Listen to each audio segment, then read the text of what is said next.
ચેતનભાઈ જય માયાદેવી। જય માયાદેવી। ચેતનભાઈ, અમારા યુટ્યુબ વ્યુઅર્સને એટલે કે ઓડિયન્સને તમે આનું માતમ કહો અને આયા શું શું તમારે જે તકેદારી રાખવી પડે એ અમારે જે જાત્રાળુ આવે કે ફરવા માટે આવે ટુરિસ્ટો એને કઈક રીતનું પાલન કરવું આની વ્યવસ્થાનું એ જરાક અમારે યુટ્યુબ દર્શક મિત્રોને સમજાવો ને। અહીંયા એવું છે કે આ પાણીમાં નદીમાં આખું મંદિર છે, બરાબર, કુદરતી ગુફા છે, નીચે આ ડેમ બાંધેલો છે, પણ શક્ય ત્યારે હોય કે પાણી જ્યારે વહેતું ઓછું થાય ત્યારે જ અહીંયા દર્શન કરી શકાય એમ છે, કેમ કે પાણી લીસું છે અને પથ્થરવાળું આખો વિસ્તાર છે, એટલે ચીચરું છે, તમે ગમે ત્યારે લપસી શકો અને તમને નુકસાન થાય એ રીતના છે। એટલે તમારે દિવાળી પછીથી 2-3 માસ પછીથી આવો તો સારામાં સારી રીતે દર્શન થઈ શકે, નહીં તો પછી તમે માયાદેવી આવો એનો કંઈ મતલબ રહેતો નથી, કેમ કે અહીંયા એવી જગ્યા છે જોઈ શકો છો એ આખો નદીની ખીણ જેવી છે, આખી ખાઈ છે, એ હિસાબે આપણે અહીંયા દર્શન કરવા અંદર ગુફામાં જવું પડતું હોય છે। તો એ સમયે જ્યારે તમે જાઓ ત્યારે નીચે આ પાણીમાં એક નાનો અમથો ડેમ બનાવેલો છે, એના પરથી તમારે ક્રોસ થઈને સામેની સાઈડે જઈને ગુફા જે છે કુદરતી એમાં તમારે દર્શન કરવાના હોય છે। તમારે ખાસ તકેદારી એ રાખવાની કે પાણી જે સતત વહેતું હોય છે, બરાબર, લીલ બાજેલી હોય છે, તો તમારે પગ ના લપસે એનું ખાસ તમારે તકેદારી રાખવાની હોય છે।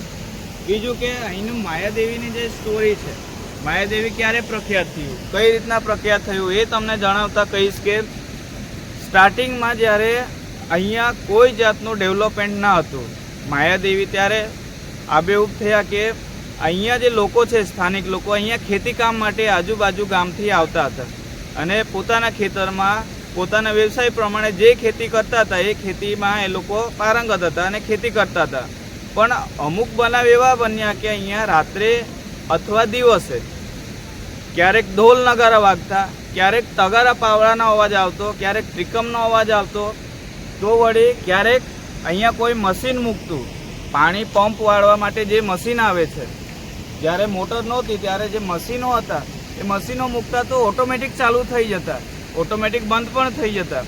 એ સાથે સાથે અહીંયા ડેમનું જ્યારે બાંધકામ કરવામાં આવ્યું ત્યારે મિલર મશીન જે આપણે કહીએ એ પણ ઓટોમેટિક ક્યારેક ચાલુ થઈ જતું, બંધ થઈ જતું। તો બધાને એવું કે અહીંયા કંઈ એવી જગ્યા છે કે અહીંયા બીવડાવતું છે, તો બધા ગામવાસીઓ આજુબાજુથી જે લોકો આવતા હતા એ લોકોને મનમાં ભય ભરાયો કે અહીંયા કોઈ ખરાબ જગ્યા છે જે આપણને બીવડાવે છે। પછી સ્થાનિક લોકો જે હતા, ગામવાસીઓ જે હતા, એ લોકોએ નક્કી કર્યું કે અહીંયા કંઈક તો એવું છે કે જે આપણને કંઈ ને કંઈ સૂચવે છે કે આપણે અહીંયા કંઈ કરવું જોઈએ।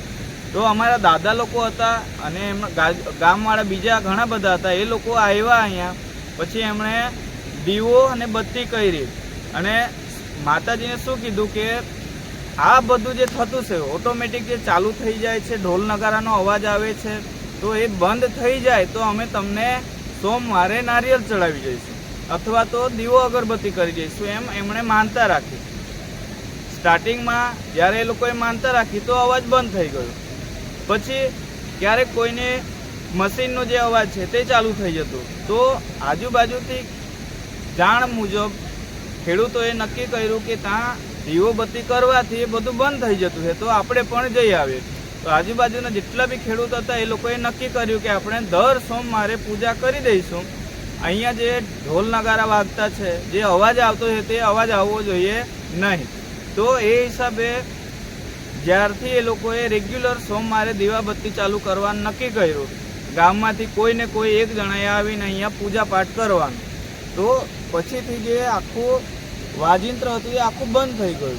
એ જ હિસાબે એક નાયર સાહેબ કરીને અહીંયા ફોરેસ્ટમાં હતા, એમને સપનું દેખાયું કે તમે આવો માયાદેવી અને સોનાનો ઈંટ જે છે એ તમે લઈ જાઓ।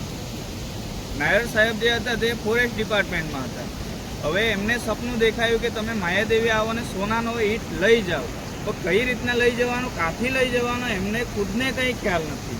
તો એ નાયર સાહેબ જે હતા એ આવ્યા અહીંયા જગ્યા જોઈ, બધી વ્યવસ્થિત અહીંયા ચકાસણી પણ કરી કે મને સોનાનો ઈંટ જે અહીંથી આપવામાં છે એ ક્યાંથી મળશે, તો એમણે અહીંયા આવીને બધે જોયું, પણ સોનાનો ઈંટ મતલબ કે તમે અહીંયા આવો આ જગ્યાને ડેવલપ કરો ને જે સોનાનો ઈંટ જે છે એ તમારું માન સન્માન તમારી પ્રતિષ્ઠા જે છે એ તમને માયાદેવી મંદિરથી મળી રહેશે.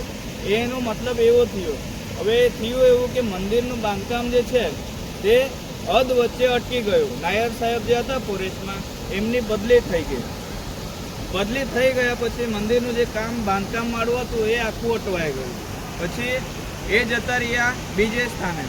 પછી શું થયું કે મંદિરની સ્થાપના જે કરવાની હતી એ બધું ખોરવાઈ ગયું, અટકી રહ્યું.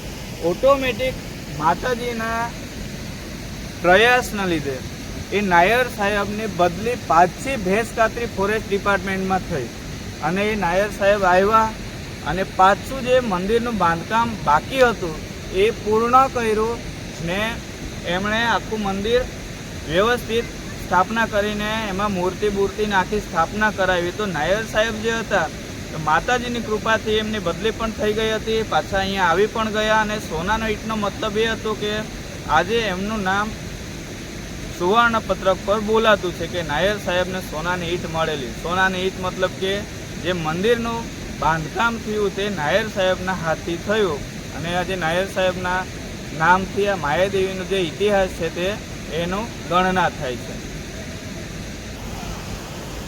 તો દોસ્તો, આ હતો માયાદેવી, ડાંગ જિલ્લાના વઘઈ તાલુકાના કાકરતા ગામના નદીની વચ્ચે જે માયાદેવીનો ડુંગર ગુફા છે એનો વિડીયો. જો દોસ્તો આ વિડીયો તમને ગમ્યો હોય અને માયાદેવીના ઇતિહાસ જો તમને ગમ્યો હોય તો દોસ્તો આ મારો ફર્સ્ટ બ્લોગ છે અને ખૂબ શેર કરો જેથી કરીને ટુરિસ્ટ પ્લેસ છે. આ એક તો ઇકો ટુરિઝમમાં આવે ને, ઇકો ટુરિઝમની અંદર આવે છે અને બહુ સરસ ફરવા જેવી જગ્યા છે. તો દોસ્તો તમે એકવાર ચોક્કસ મુલાકાત લેજો, વિડીયો ખૂબ શેર કરજો અને બને તો તમારા ફેમિલી સાથે આવજો. તો દોસ્તો કેવો લાગ્યો વિડીયો અને વિડીયોનો કયો પાર્ટ તમને ગમ્યો એ મારા કોમેન્ટ બોક્સની અંદર જરૂર લખજો. તો મળીએ બીજા આવા ધાર્મિક બ્લોગ સાથે.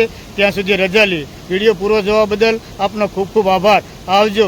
જય માતાજી, જય માયાદેવી.